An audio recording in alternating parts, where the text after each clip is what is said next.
Welcome to episode 2 of building gender enterprises from scratch. आज की video में हम ये डिस्कस करेंगे कि हम किस चीज़ पे ज़्यादा फोकस करने वाले हैं जेंडर एंटरप्राइजेस में। तो जेंडर इसके लिए हमें ये समझना ज़रूरी है जेंडर एंटरप्राइजेस में हम सर्विसेज कौन कौन सी दे रहे हैं। सबसे पहले हम दे रहे हैं एआई ऑटोमेशन की सर्विसेज, ठीक है। उसके अलावा डिजिटल मार्केटिंग की सर्विस दे रहे हैं। उसके अलावा हम ग्राफिक डिज़ाइनिंग सर्विसेज दे रहे हैं। उसके अलावा हम वीडियो प्रोडक्शन की सर्विस दे रहे हैं। उसके अलावा सॉफ्टवेयर डेवलपमेंट की भी सर्विस दे रहे हैं और वेबसाइट डेवलपमेंट भी उसी के अंदर आ जाती है। तो ये सब सर्विसेज हम दे रहे हैं। एआई ऑटोमेशन में एआई एजेंट्स भी आ रहे हैं, एआई एजेंट्स, एआई चैटबॉट्स, ये सारी चीज़ें भी आ रही हैं। तो हमारा सबसे ज़्यादा फोकस किस चीज़ पे होगा? तो ये समझने के लिए ना हमें ये अंडरस्टैंड करना सबसे ज़्यादा ज़रूरी है कि हर सर्विस की नेचर किस तरह की होती है। मतलब सबसे पहले हम डिजिटल मार्केटिंग को समझते हैं। डिजिटल मार्केटिंग इस तरह की फील्ड है कि जहाँ पर आप ज़्यादा से ज़्यादा क्लाइंट्स गेन नहीं कर सकते।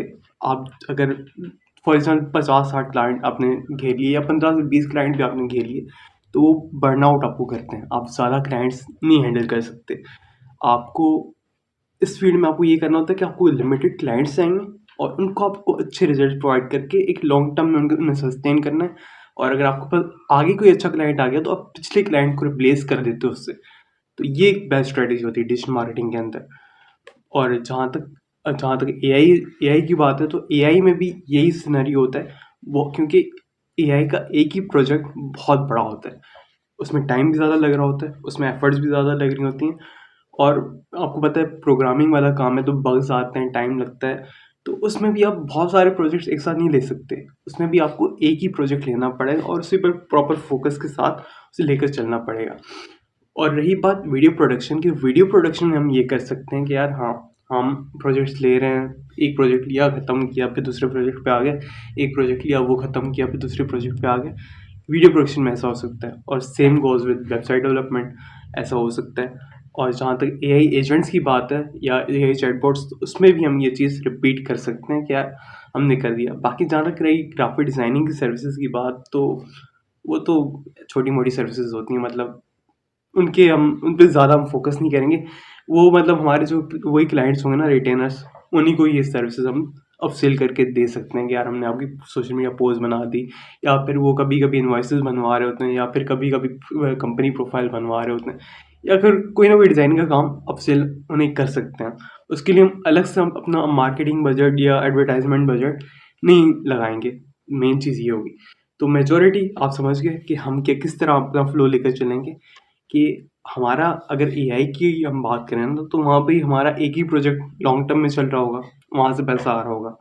और same goes with digital marketing, वहाँ पर हम एक काम कर लेंगे कि हम 10 से मतलब 5 से 10 क्लाइंट्स पर मंथ रिटेन करेंगे। उससे ज़्यादा हम एक्सीड नहीं करेंगे, क्योंकि जितना हम एक्सीड करेंगे उतना हमारे पास बर्डन बढ़ेगा।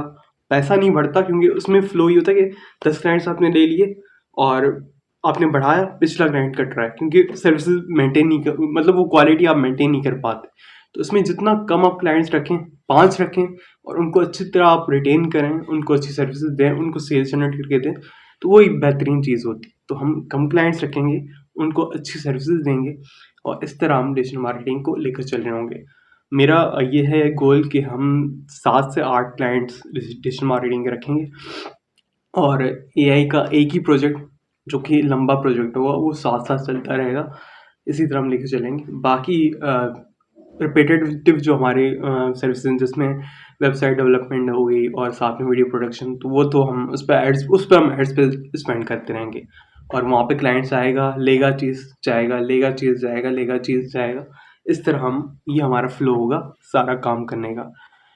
तो ये फ्लो यह समझाना था कि किस चीज़ पर हम ज़्यादा प्रायोरिटाइज़ करेंगे और किस चीज़ पर हम ज़्यादा फोकस करके चीज़ों को आगे लेके चलेंगे।